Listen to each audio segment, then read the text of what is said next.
ओम श्री परमात्मने नमः।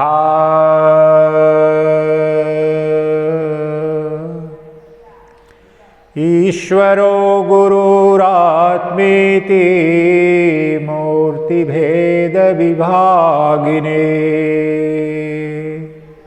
व्योमवत् व्याप्त देहाय दक्षिणामूर्तये नमः।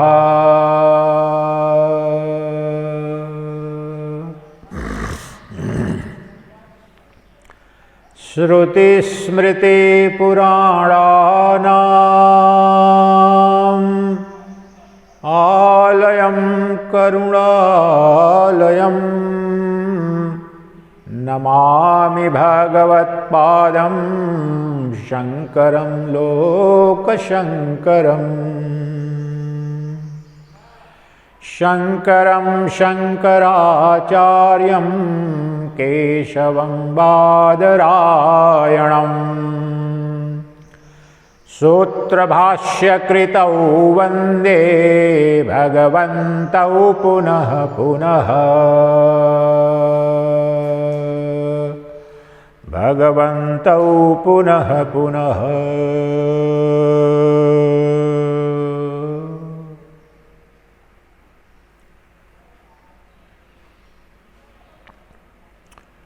ओम श्री परमात्मने नमः।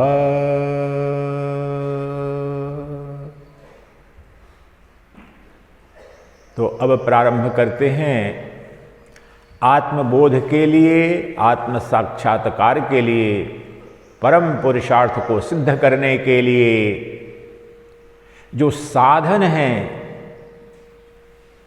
अर्थात आत्मशुद्धि, आत्मशोधन। यहां आत्मा शब्द मन के अर्थ में है, अर्थात चित्त शुद्धि, मन शुद्धि, अंतःकरण शुद्धि के निमित्त विशिष्ट प्राणायाम और ध्यान की विधि के माध्यम से अपनी पात्रता को प्रबल सबल पुष्ट करते हैं, ताकि जो नित्य विद्यमान परब्रह्म परमात्मा हमारे हृदय में विद्यमान है वह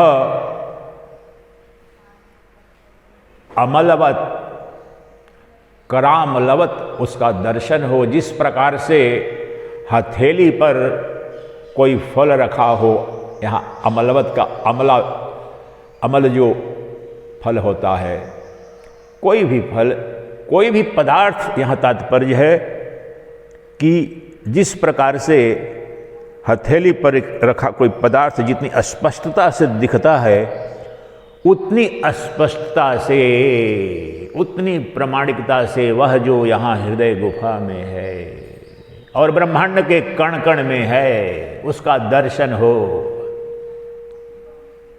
इसी शब्द के नाम पर पूज्यपाद जगत गुरु आदि शंकराचार्य के परम प्रिय शिष्य हस्तामलक, उनका नाम जगत गुरु ने इसलिए हस्तामलक रखा कि जिनके उनका ब्रह्म ज्ञान ऐसा था, 16 वर्ष के बालक की अवस्था में देख लिया था। स्पष्ट जो ब्रह्म दर्शन, ब्रह्म ज्ञान, तत्वबोध, आत्मज्ञान उतनी स्पष्टता के साथ उन्हें दिखता था जैसे कि हाथ पर रखा हुआ कोई फल दिख रहा हो।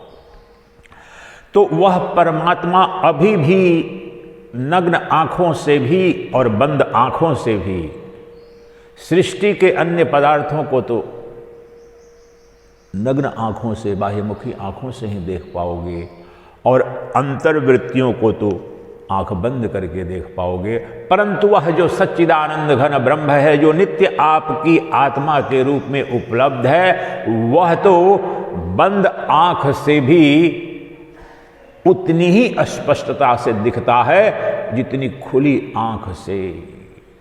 परंतु जो अज्ञानी जीव की दशा है, बाह्यमुखी इंद्रियों से इतना आसक्त हो चुका है, विक्षिप्त और बीमार जीवन जी रहा है, तो प्रारंभ में अंतःकरण की शुद्धि के निमित्त अपने चित्त को अंतर्मुखी करने के लिए क्रियाएं करनी पड़ती हैं। एक बात ध्यान रखें, शाम का सत्र हो या सुबह का, किसी भी प्रकार से मोबाइल का या तो घर पर रख करके आए, अगर लाए भी हैं तो स्विच ऑफ करें या कम से कम साइलेंट मोड में रखें। बीच में जो ऊर्जा एक क्यों आता है, विक्षिप्त कर देता है। तो वह जो क्यों आता है, वह विक्षिप्त करता है। उस वही दर्शन संसार पर समस्त पंचेंद्रियां हमें, जो परमात्मा यहां केंद्र पर उपलब्ध है, उसका दर्शन न करके, विक्षेप मीन्स डिस्ट्रैक्शन। पागलपन को संस्कृत में और हिंदी में उसी को विक्षेप कहते हैं। किससे विक्षेप हुआ? पागलपन है। वास्तव में सृष्टि का प्रत्येक प्राणी गहरे अर्थों में पागल है, अगर ब्रह्मनिष्ठ नहीं है, ब्रह्मज्ञानी नहीं है तो। लेकिन कौन कितना पागल है? The difference is in the degree, the difference is quantitative not qualitative. विक्षिप्त सबके सब है, अगर विक्षिप्त ना होकर के, विक्षिप्त शब्द का एंटोनिम यानी विपरीतार्थक शब्द क्या है? समाधि, सम्यक धी। सम्यक धी मीन्स वर्तमान समय में मेरा अंतःकरण, मेरे मन बुद्धि नित्य बाह्यमुखी यात्रा पर निकल रहे हैं, और ये अशुद्ध असम्यक धी की अवस्था है। माया का दर्शन हो रहा है, तो सम्यक धी क्या है? बिल्कुल विपरीत इसकी गति, जिसे समाधि कहते हो, अपने केंद्र पर स्थित हो जाना। और इससे विपरीत सब विक्षेप है, विक्षिप्तता है, पागलपन है। तुम्हारे दुख, तुम्हारे भय सब तुम्हारी पागलपन के कारण है, तुमने सृजित किए हैं। परमात्मा तो सच्चिदानंद घन ब्रह्म यहीं बैठा है, तुम्हारा अंतरतम स्वरूप में। तो अभी जो सुबह का जो सत्र है, हमारा लक्ष्य क्या है? हमारा लक्ष्य वही है जो प्रति पल हम जिसे खोज रहे हैं, महाकामी और महारामी। महारामी मीन्स बहुत बड़ा भक्त भी हो, परम भक्त हो। महाकामी और महारामी में तात्विक रूप से कोई भेद नहीं है, दोनों सुख खोज रहे हैं। अंतर इतना है कि अज्ञान के कारण कामी कामनी के अंदर विषय भोग में उसे भ्रम है।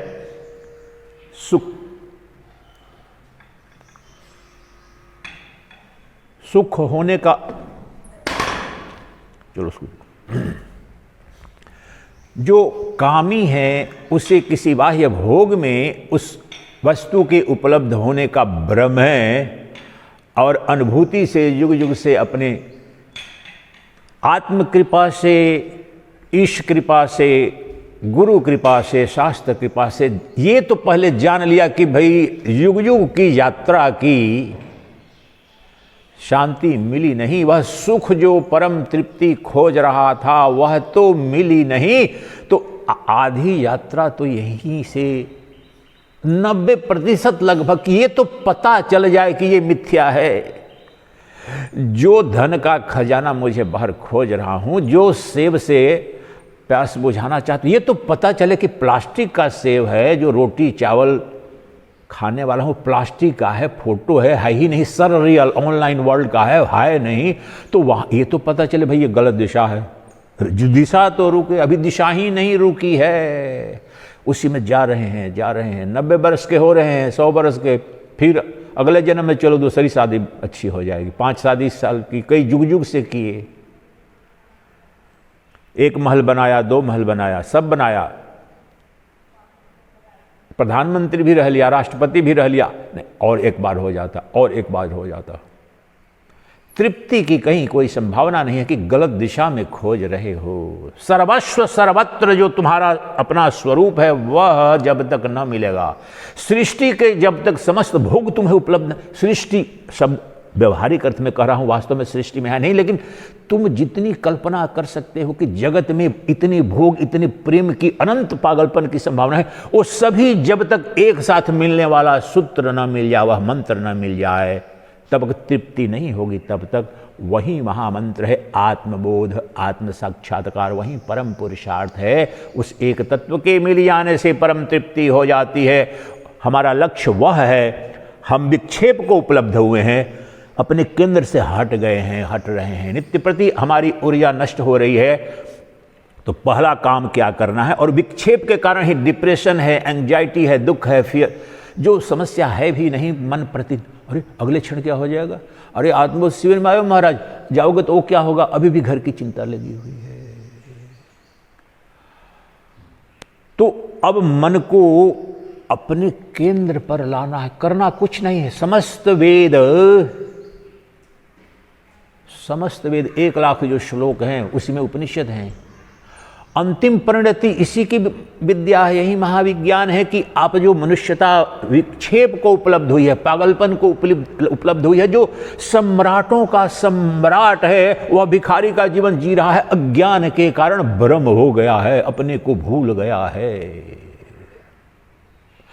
तो वह स्मृति दिलानी है जो भगवान कृष्ण जब ज्ञान दे दिया अंत में, तब बोला ना अर्जुन ने कि हे योगेश्वर, अब मुझे स्मृति, मेरी अपने स्वरूप की स्मृति आ गई, और अब मैं, और कृष्ण कह रहे हैं कि यथेक्षसि तथा कुरु, अब तुम्हें मुझे जो बताना था मैंने बता दिया, क्या करना। पहले तो बोल भी रहे हैं कि तू उत्तिष्ठ, युद्ध करो, ये करो, अंत में बोलते हैं अब मुझे जो बताना था बता दिया, यथेक्षसि तथा कुरु, तुम्हें जैसा लगे वैसा करो।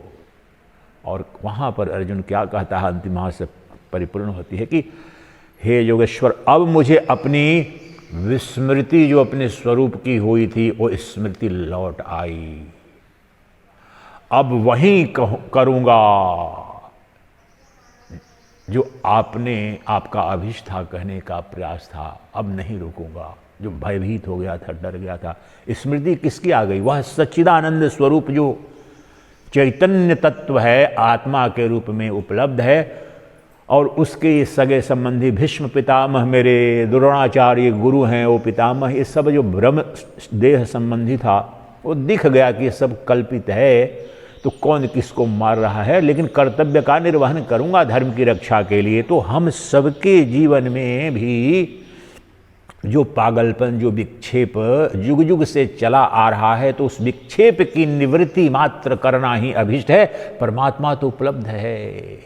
जो हीरे का खजाना पड़ा हुआ है, हीरे की खदान पड़ी हुई है, कुछ करना नहीं, आपको हीरा सृजित नहीं करना है, बनाना नहीं हो तो करोड़ों वर्षों में बनता है, प्रकृति ने, परमात्मा ने बनाया है, बस उस पर जो परत पड़ी है उस परत को हटाना है जरा।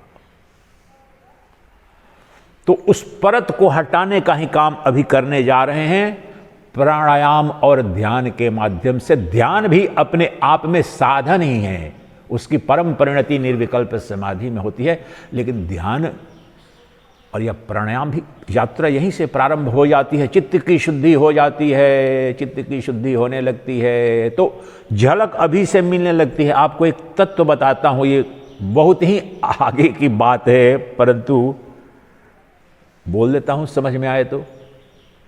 जैसे कल ये घटना आपसे पूछा सबसे कि आपने आधे घंटे 1 घंटे ये किया, सब कुछ अनुभव हुआ, क्या लगा?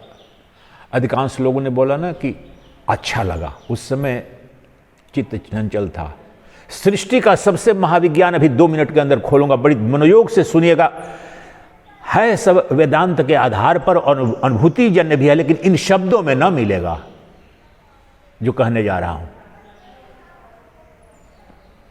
तो कहा कि हाँ, मन तो चंचल था, दुखी था, परेशान था। योगेंद्र सिंह जी ने बोला था ना, आपने बोला था ना कल रात में, जब देखा तब फिर याद आया कि शुरू में तो ऐसा था, संशय थे, द्वंद थे। सेठी जी ने भी बोला था, सबने बोला, लेकिन बाद में आधे घंटे करते करते परम शांति की, और उससे बहुत अंतर आया आनंद की। वो जानते हैं क्यों आनंद आया? इस देश में और विश्व भर में ध्यान की और प्राणायाम की अनंत दुकानें खुली हुई हैं, कोट एंड कोट दुकानें खुली हुई हैं। अच्छी बात है, कोई बुरी बात नहीं है, लेकिन दुकान कह रहा हूं इसका कारण बताने जा रहा हूं करके। आप इन सभी दुकानदारों से पूछे जो पंच सितारा जिनके आश्रम भी हैं, विश्व भर में बोल रहा हूं, जिनकी best selling New York best selling author जो उन सबको शामिल करके भी बोल रहा हूं, ये कोई आपको नहीं बता पाता है कि वो आनंद क्यों घटित हुआ। 15 मिनट 20 मिनट तुमने ध्यान किया, प्राणायाम किया, उसके बाद जो शांति तुम्हारे मन में आई, और वहीं आधे घंटे पहले इतना विक्षिप्त मन था, दुखी मन था, भयग्रस्त मन था, शांति कहां से आई, वो सुख की अनुभूति कहां से आई। बाहर तो तुम गए नहीं, कोई औषधि तो ली नहीं। अभी मॉडर्न साइंस में जो टाइम मैगजीन है विश्व की सबसे भी, उसमें भी दीपक चोपड़ा वगैरह को कोट करके बोलेंगे डोपामाइन और तीनों जो ये सिक्रेशन होता है, हैप्पीनेस, ये सब साइंस के नाम पर फर्जीवाड़ा करने का जो है सो। और वो जो कह रहे हैं चलो ठीक है, इससे भी लोग प्रभावित हुए हैं, लेकिन उसका महाविज्ञान उस ढंग से न जान पाए हैं, और उनको दोष क्यों दूं। आपके ऋषि मनुष्यों ने जो ज्ञान दिया, आपके गुरुओं ने बताया है, नाम किसी का नहीं ले रहा हूं। आज की तारीख में उनके विश्वविख्यात बड़े बड़े आश्रम हैं, 3-3 लाख रुपया 2 दिन के दिल्ली के 5 सितारा होटलों में करते हैं, आधा घंटा शिविर कराएंगे, सीईओ वगैरह भाग लेते हैं, उद्योगपति लोग भाग लेते हैं, लेकिन वो भी आपको जो विज्ञान नहीं बताते हैं, नहीं बताएंगे, वो विज्ञान आपको बता देता हूं, व्याख्या बाद में होगी, ताकि अब उस तत्व को जान लो कि ये क्यों कोई जादू टोना नहीं घटित हो रहा है। घटना ये घटती है ध्यान में, और पूरी ये क्रिया करते हैं। जैसे कि उदाहरण दिया कि सूर्य इस दिशा में है और मैं इधर बैठा हूं, तो सूर्य की किरण नहीं है। आप देखते हैं ठंडक के मौसम में जिस तरह सूर्य निकलते हैं ऐसे करके बैठता, हाथ में ज्यादा ताप आएगा करके। तो अभी जो वर्तमान की हमारी अवस्था है, आनंद जहां है, सुख जहां है, निर्भयता जहां है, अमरत्व जहां है, उसकी विपरीत दिशा में खड़े हैं, देख रहे हैं, अनुभव कर रहे हैं, जी रहे हैं। तो क्या करना होगा? दिशा बस बदल देनी है मूर्ख। तत्व पाना नहीं, वो तत्व उपलब्ध है। अभी की जो व्यवहारिक जागतिक जो स्थिति है, विपरीत दिशा में खड़े हो, दिशा बदलने की। और ये जो प्राणायाम है, ध्यान है, वही घटना घटती है वह जो। और ये मैं अपने मनमानी नहीं बोल रहा हूं, ये श्रीमद् भगवद गीता के 6ठे अध्याय का शायद 28वां श्लोक है। इस पर कई प्रवचन भी किया हूं। योगेश्वर कृष्ण इतने स्पष्ट शब्दों में यह महाविज्ञान का उद्घोष कर रहे हैं, लेकिन जो अधिकांश जो टीकाएं हैं, जो तत्व नहीं जानते हैं, उसमें एक तो अनर्थ उसका किया हुआ है।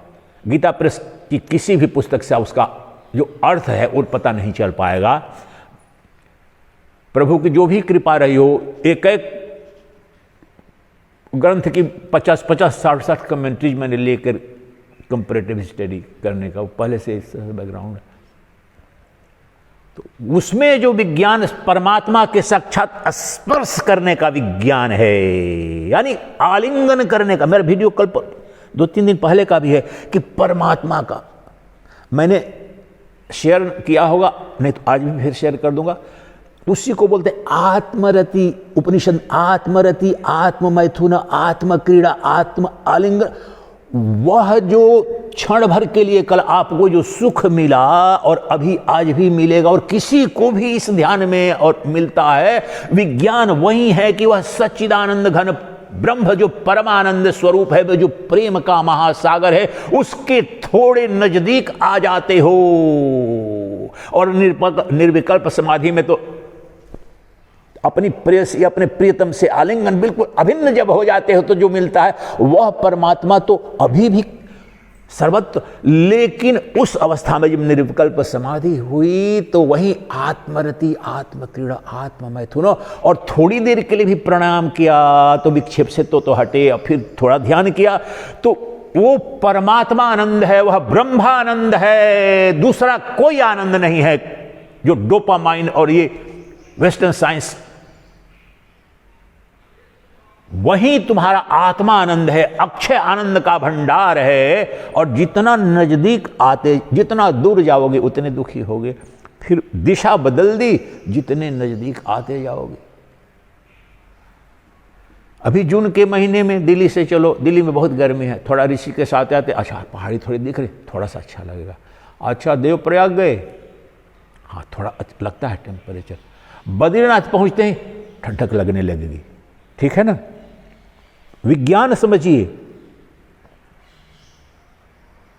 जो केंद्र है आनंद का, ताप का भी केंद्र है, तो जितनी दूर रहेंगे कम ताप लगेगा। बोन फायर जानते हैं ना, अलाव कहते हैं, ठंडक में जलाते हैं। तो शहरों में भी टायर जला के भी ठंडक रहती है, तो जितना दूर रहोगे कम, तो नजदीक आ कैसे से तापते हैं ना प्रभु। ये विज्ञान समझो, ये उदाहरण किसी शास्त्र में नहीं मिलेंगे, अनुभूत सत्य करके ये प्रभु की कृपा से सृजित करता हूं कि आज समझ सके। हजारों वर्ष पुराने ग्रंथ हैं, तत्व वही है, लेकिन उस समय के उदाहरण ये समझ भी नहीं पाते हैं, भाषा भी नहीं समझ पाते हैं। तो वह जो आत्मानंद, परमात्मा आनंद, जो ब्रह्मानंद, जो मेरा स्वभाव है, मेरी अभिन्न आत्मा है, उससे विमुख विपरीत दिशा में हो, उससे समस्त दुख हैं। और ध्यान जब प्रारंभ करते हो और ये साधनाएं करते हो, तो उसके जितने नजदीक आता जाता है, अनुपातिक है। The degree of bliss, beauty, love is directly proportionate to your proximity, your closeness with that self, the Atman. जो आत्मानंद है, जो ब्रह्मानंद है, जो तुम्हारा अपना केंद्र है, उसके जितना नजदीक आते जाते हो बढ़ती जाती है। उदाहरण क्या दिया, दिल्ली से चले बद्रीनाथ के लिए, गर्मी से जून के महीने में, अब बद्रीनाथ चाहोगे तो ठंड बिल्कुल वहां पर, वही घटना घट रही, जितने नजदीक। कभी तो एक दिन किया, 2 दिन किया, बहुत लोग युग युग करते हैं।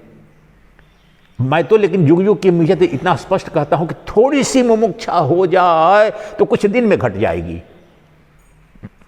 कुछ दिन में घट जाएगी, लेकिन साधना करनी पड़ेगी। प्रामाणिकता तो हो, जादू मंत्र नहीं है। मैं बिल्कुल, वो क्रिश्चियन हो या मुस्लिम हो, नास्तिक हो, मैं ये चुनौती मेरे सामने और शायद करने वाला हूं। मैं नास्तिकों के साथ करने वाला हूं आत्मबोध शिविर, कभी न कभी करूंगा, तो 1 साल के अंदर, कि जो मैंने विज्ञान बताया कि तुम्हारी वो नास्तिक हो, आस्तिक हो, वो तत्व तो सबके हृदय में है। और मैं बोल रहा हूं मान्यता की कोई संभावना नहीं, आओ करते हैं प्रयोग। तो जो सुख अनुभव करते हैं वो आत्मानंद है, ब्रह्मानंद है, जो ध्यान में अनुभूति करते हैं, आपका स्वभाव है। और उसकी जो पूर्णाहुति जब होती है, जो आलिंगन हो गया, स्पर्श हो गया, कृष्ण कह रहे हैं कि ब्रह्म स्पर्श शब्द प्रयोग कर रहे हैं भगवत गीता में। और बड़े से बड़े विद्वान, नाम नहीं लेने जा रहा हूं, उनको इसका सीधा अर्थ तक नहीं समझ में आ रहा है। रामकृष्ण मिशन के जितने पब्लिकेशन है उनको पढ़ेंगे तब उसमें भी उनके कई, और कंपैरेटिव स्टडी इतना साक्षात है कि बिल्कुल अभिन्न संबंध स्थापित होता है। वही मोक्ष, वही आत्मबोध हुआ उस तत्व का। तो ये हमारा लक्ष्य है और इसके निमित्त अब प्रारंभ करते हैं। ये दर्शन को समझना, विज्ञान को समझना, ये बात जो कही पिछले सत्र में भी, इसको मैंने खोला नहीं था, वीडियो जरूर 1-2 किया था, समझ वो कमल वो कहता है कि कोई चमत्कार नहीं, सृष्टि के सबसे बड़े चमत्कार तुम हो और तुम्हारे अंदर है। याद रखो ये बात जो बोल रहा हूं। सृष्टि का समस्त चमत्कार, किसी भी क्षेत्र का, विज्ञान का चमत्कार हो, साहित्य का चमत्कार हो, बुद्धि का, तुम उसके अधिष्ठान हो। तुमसे बड़ा कोई चमत्कार नहीं है, लेकिन तुमने मूर्खता के कारण, अज्ञान के कारण अपने को ही भुला दिया है। जब तुम कह रहा हूं तो तुम्हारी आत्मा के संबंध में कह रहा हूं। उसकी शक्ति की कल्पना तक तुम्हारे लिए करना संभव नहीं है, लेकिन वह इतनी अनंत शक्ति है, इतने अनंत चमत्कार हैं। कृष्ण भगवत गीता में फिर वही कह रहे हैं कि कोई उसे आश्चर्य की भांति देखता है, कोई आश्चर्य की तरह जानता है, कोई फिर भी आज पता ही नहीं चलता। वहीं जब समाधि में जाते हो, उसका जब बोध होता है, पता होता है। और वो घटना प्रभु कृपा से, और ज्यादा नहीं बोलूंगा, वो घटना पूर्व जन्म के ही कर्म रहे होंगे। वो घटना 40 वर्ष इस बालक को घटी थी। उसमें बालक के रूप में 22 साल का जो विद्यार्थी के रूप में घटी थी। तब छिन्न भिन्न वहीं से यात्रा प्रारंभ होनी शुरू। कोई अनुष्ठान नहीं किया, कुछ नहीं, ध्यान वगैरह करता था केवल शरीर को, लेकिन स्वतः मन तो चित्त तो शुद्ध था, बहुत शुद्ध था परमात्मा की कृपा में। तत्काल वो जो दुनिया का सबसे बड़ा आश्चर्य अपने अंदर दिखने लगा, और वह सबके अंदर है। बस चित्त की शुद्धि मात्र करनी है, दर्पण को साफ करना है। चित्त अर्थात दर्पण। उस दर्पण में, किस दर्पण में? बुद्धि, शुद्ध बुद्धि के दर्पण में, अंतःकरण के दर्पण में वो परमात्मा नित्य प्रतिबिंबित हो रहा है।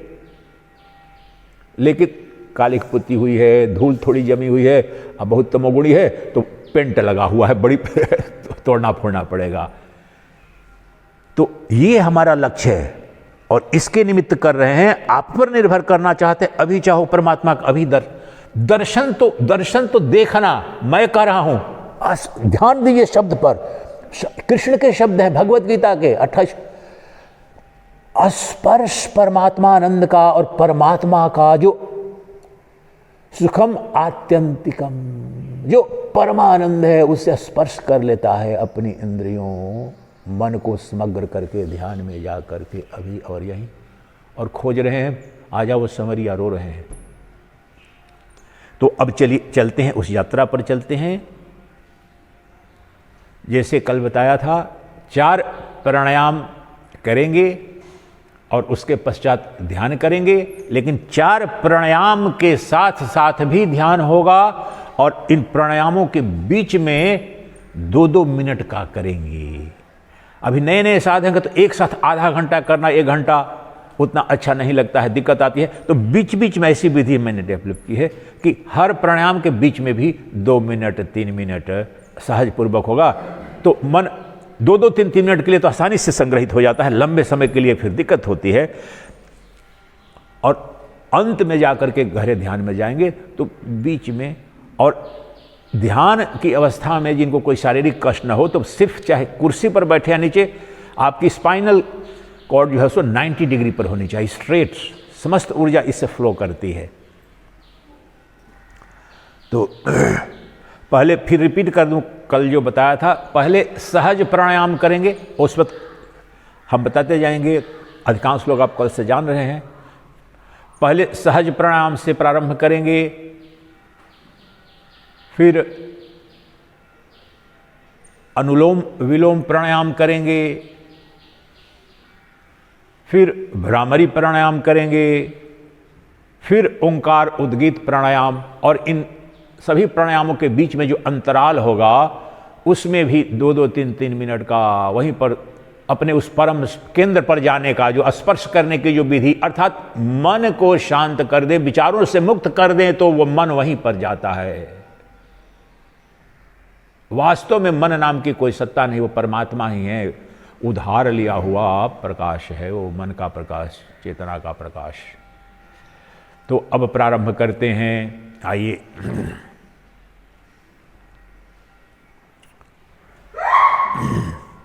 सहज प्राणायाम में क्या, सहज प्राणायाम में सहज तरीके से जैसे लेते हैं हम, श्वास प्रश्वास की हमारी गति है, उसको केवल इतना करते हैं कि डीप एंड लॉन्ग ब्रीदिंग, ये सबका अलग अलग होगा। थोड़ी सी उसकी गति को धीमी कर देते हैं, और दोनों एक ही शब्द है, लेकिन स्पष्ट करने के लिए जब धीमा आपका जो श्वास प्रश्वास होगा तो वहीं डीप हो जाएगा। The deep breathing and breathe out is definitely and by definition long. जब लंबी गहरी सांस, दोनों एक ही है, जब गहरी होगी तो लंबी होगी और लंबी होगी तो गहरी होगी। तो ये 4-5 मिनट करते हैं, इससे तत्काल मन नियंत्रण में आना प्रारंभ होता है। और जो सबसे महत्वपूर्ण मन की जो गतिविधि क्या रहेगी, ये श्वास प्रश्वास की जो यात्रा, ये श्वास तो महसूस कर सकते हैं स्पंदन नासिकापुटों पर, तो श्वास की बस पर चढ़ जाएगा, मन को चढ़ा देना है। बस या ट्रेन या प्लेन क्या है, अभी श्वास है, और उस पर सवार हो जाएगा मन, बोले चढ़ जाओ इस पर, अभी यात्रा करो, सैर करो। और ये मन जो बाहर जाता, भूत में की स्मृतियों में जाता, भविष्य की कल्पना करता, बोले आ जाओ बेटे आ जाओ, अभी यहाँ चलो सैर पर चलते हैं। कहाँ? सहज प्राणायाम में जो श्वास प्रश्वास की गतिविधि है, deep and long breathing breathe out की, उस पर मन देखेगा, उसको मन देखेगा, क्योंकि इंद्रियां तो बंद हो चुकी हैं, कान से शब्द केवल सुनाई पड़ रहे हैं, लेकिन मैं लॉन्ग एंड डीप ब्रीदिंग में जो बाहर जा रही है सांस और अंदर आ रही है, उसको देखूंगा, मनोदेव को। यह आप बोले, ऑटो सजेशन करें। आइए अब क्रिया प्रारंभ करते हैं।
अब धीरे धीरे सहज प्राणायाम की क्रिया को विराम देंगे और उस विराम में, पूर्ण विराम में 2 मिनट 3 मिनट तक परम मौन। शरीर का मौन तो सबसे आसान है, वाणी का मौन थोड़ा उससे कठिन है, परंतु सबसे जो कठिन है लेकिन सबसे प्रभावी है, जो मौन सबसे कठिन है परंतु सबसे प्रभावी है, जो राम बाण की तरह काम करता है, वह मौन है मन का। मन का मौनत्व ही शिवत्व की कुंजी है। मन का मौनत्व ही शिवत्व की कुंजी है, उसे ही निर्विकल्प समाधि कहते हैं। तत्काल आत्मबोध हो जाता है। जो परमात्मा नित्य उपलब्ध है वह दिखता नहीं था, वह सर्वत्र स्पष्ट उसका दर्शन होने लगता है। शर्त क्या है? मन मौन को उपलब्ध हो जाए। तो 2 मिनट 3 मिनट न कोई भूत की स्मृति, न भविष्य की चिंता। जो कामना और कामनाओं की श्रृंखला है, उस कामना रानी को बोलो, हे प्रिय आप थोड़ी प्रतीक्षा करो, युग युग से ही आपके द्वारा शासित होता रहा हूं, अभी मुझे थोड़ा सा आराम करने दो। कामना मुक्त मन तो स्वतः शांत हो जाता है। कामनाएं और वासनाएं ही मन को अशांत करती हैं। इसीलिए चित्त की शुद्धि अर्थात मन की शांति और वासना युक्त मन, कामना युक्त मन, इच्छा युक्त मन कभी भी शांत हो नहीं सकता। तो कम से कम आधे घंटे के लिए, 1 घंटे के लिए शिविर में आए हैं तो इस मनोदेव को प्रार्थना करें, उन्हें परामर्श दें, हे मनोदेव आप विश्राम करो, निश्चिंत रहो। तो अभी 2 मिनट 3 मिनट तक उस कोई विचार नहीं, अपने अंदर जो वह शून्य है, वह मौन है, परम शांति की अनुभूति करें। वह जो आनंद है परमानंद है, संसार की अनुभूति नहीं, परंतु जो अनुभूति जो है वहाँ पर वह परमानंद अभी है। अभी अनुभव करो 2 मिनट 3 मिनट।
अब दूसरी क्रिया जो प्राणायाम की है वह करते हैं अनुलोम विलोम प्राणायाम।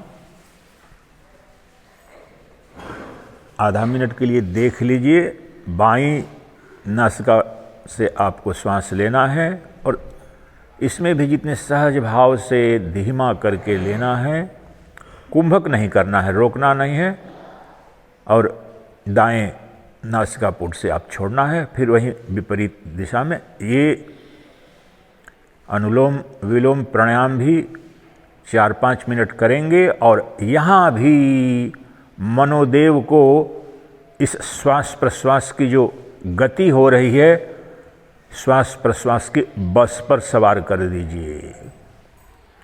मनोदेव श्वास प्रश्वास की जो बस है उस पर चढ़ करके सैर करेंगे ताकि शांत रहेंगे। प्रारंभ करते हैं।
धीरे धीरे अनुलोम विलोम की क्रिया को विराम देंगे और पुनः 2 से 3 मिनट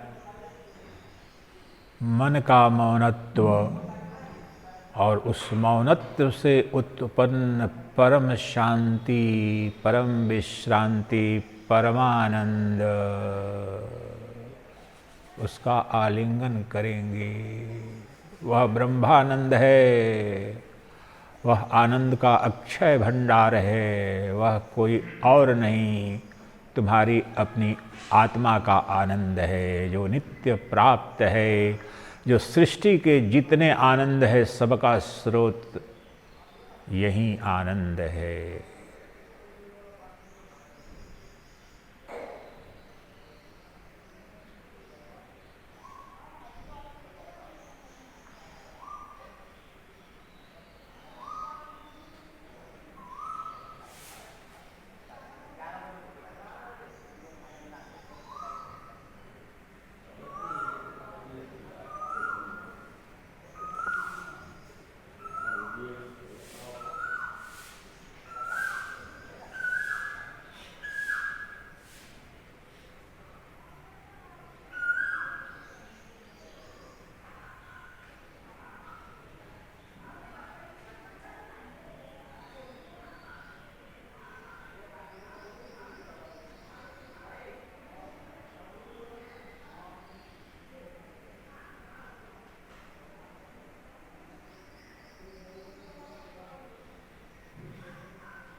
अब तीसरी क्रिया प्रारंभ करते हैं।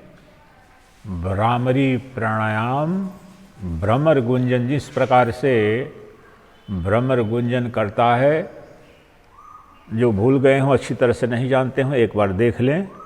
अंगूठे से दोनों कानों को बंद करेंगे, इन उंगलियों से नाक बंद हो जाएगी।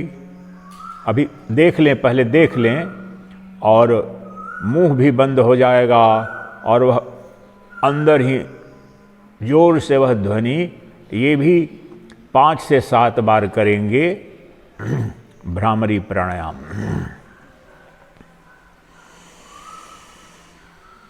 सांस पूरी गहरी सांस, जितनी गहरी सांस ले लेंगे करने के पहले उतना प्रमाणिक होगा।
धीरे धीरे अब इस क्रिया को भी विराम देंगे और पुनः 2 से 3 मिनट परम शांति का जो परमानंद है, परम शांति आत्मा का स्वरूप है। अब अपने आत्मानंद का रसपान करें। शांत 3 मिनट मन का पूर्ण मौनत्व और उस परमानंद का रसास्वादन करें 2 से 3 मिनट।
अब जो चौथी क्रिया है उद्गीत प्राणायाम या प्रणव प्राणायाम या ओंकार प्राणायाम कहते हैं, वह करेंगे। वह भी 5 से 7 बार।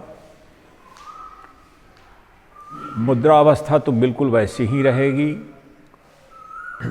पूरी गहरी सांस ले लेंगे और उसके बाद जोर से जितनी शक्ति लगा करके, जितनी शक्ति है, एक बार मुझे देख लें, जितनी मेरी लंबाई है उतना देर नकल करने की कोशिश न करेंगे, धीरे धीरे बढ़ती है। एक बार पहले देखें कि कैसे प्रणव या उद्गीत प्राणायाम मैं कर रहा हूँ, वैसा आप 5, 7, 8 बार करेंगे।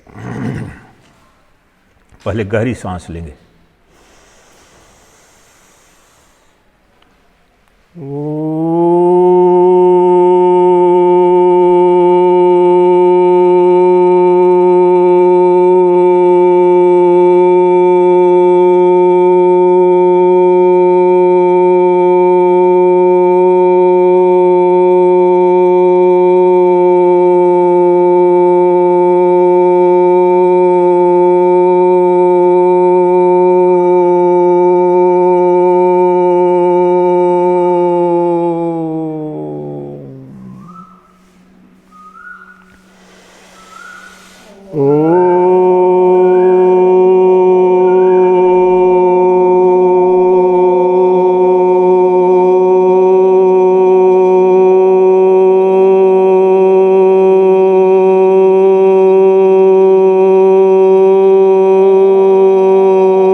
धीरे धीरे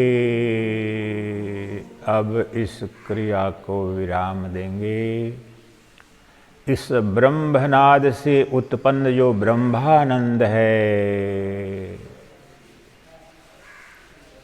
वह ब्रह्मानंद अभी क्षणिक रूप से इस क्रिया से उत्पन्न और अनुभूत प्रतीत हो रहा है, परंतु वह ब्रह्मानंद अभी जो नाद ब्रह्म से झंकृत होकर के अनुभूति में आ रहा है, वह मेरा स्वभाव है, मुझे नित्य उपलब्ध है, मेरे चैतन्य का प्रकाश है, वह चैतन्यानंद है, वहीं चिदानंद है, वहीं शिवानंद है, वहीं सच्चिदानंद है।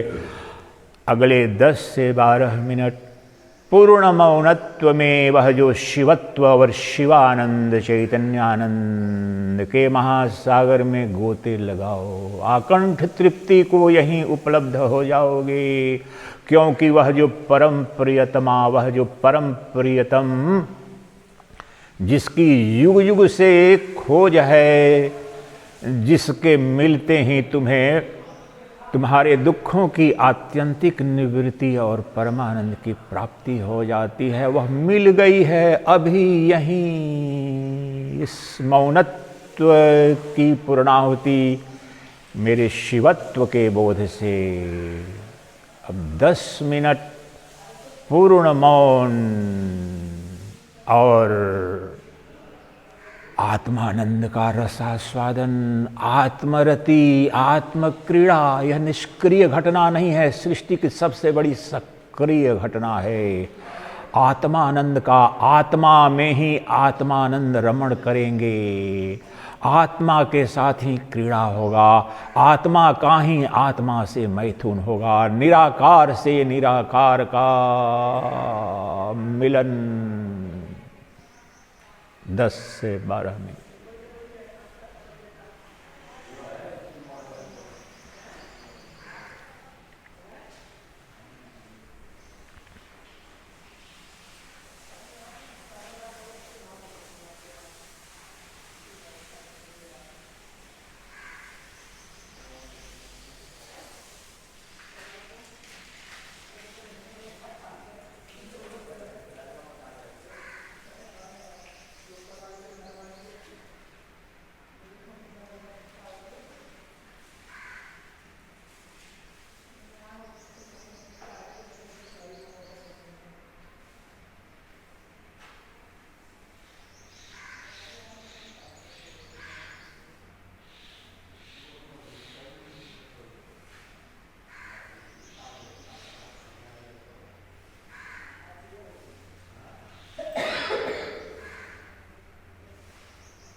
कृपया मोबाइल बंद करें।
चिदानन्दरूपः शिवोऽहं शिवोऽहं चिदानन्दरूपः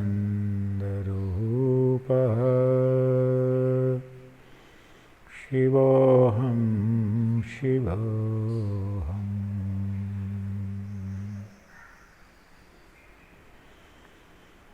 चिदानन्दरूपः शिवोऽहं शिवोऽहं चिदानन्दरूपः शिवोऽहं शिवोऽहम् आत्मानंद चैतन्यानंद स्वरूप शिव मैं ही हूँ। जिस आनंद की, जिस शांति की, जिस प्रेममय अनुभूति का रस स्वादन कर रहा हूँ, वह मेरा अपना धन है, अपना स्वभाव है। यह खजाना मेरे अंदर ही युगों युगों से छिपा था। भ्रम के कारण, अज्ञान के कारण, मेरे विक्षेप के कारण इसे मैं संसार में ढूंढ रहा था। संसार के सभी भोग मिले देर सवेर, न्यूनाधिक मात्रा में, किसी से वह तृप्ति मिली नहीं, क्योंकि मेरी प्रियतमा, मेरा परम प्रियतम, मेरा परम प्रेमास्पद तो मेरी आत्मा के रूप में नित्य उपलब्ध है। वह निराकार है और इंद्रियों का विषय नहीं है, वह इंद्रियों का विषय है। इंद्रियों के पीछे से मैं ही देखता हूँ सबको, मुझे कौन देखेगा। सभी अनुभव का अधिष्ठान मैं हूँ, मेरा अनुभव कौन करेगा। मैं ही आत्मानंद हूँ, मैं ही ब्रह्मानंद हूँ। अभी जिस विश्रांति का, परमानंद का रसपान कर रहा हूँ, वह नित्य उपलब्ध है। अज्ञान की परत पड़ गई थी, भ्रम की चादर ने ढक लिया था। शास्त्र कृपा, ईश कृपा, गुरु कृपा और आत्म कृपा से अब वह जो परत पड़ी थी हट रही है, थोड़ी थोड़ी सी अभी। और मेरा जो स्वभावजन्य ब्रह्मानंद है, उस महासागर में मैं गोते लगा रहा हूँ, आकंठ तृप्ति की अनुभूति कर रहा हूँ। यह मेरा धन है, यह मेरा स्वभाव है, मेरी वस्तु है। वह जन्म मृत्यु से परे, वह ब्रह्मानंद ही मैं हूँ। अब मैं थोड़ी थोड़ी अनुभूति कर रहा हूँ, झलक पा रहा हूँ उसके कुछ गुणों की। जो शांति, जो अनुभूति हो रही है, थोड़ा सुख, थोड़ी प्रेम की भावना, थोड़ा सा जो आनंद, वह कोई और नहीं, मेरे अपने शुद्ध निर्मल सच्चिदानंद घन ब्रह्म का स्वभाव है, गुण है। चिदानन्दरूपः शिवोऽहं शिवोऽहं चिदानन्दरूपः शिवोऽहं शिवोऽहम्।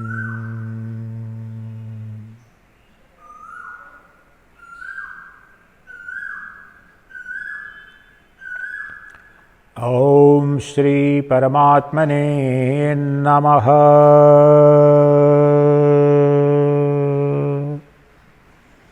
धीरे धीरे आज का सत्र समापन हो रहा है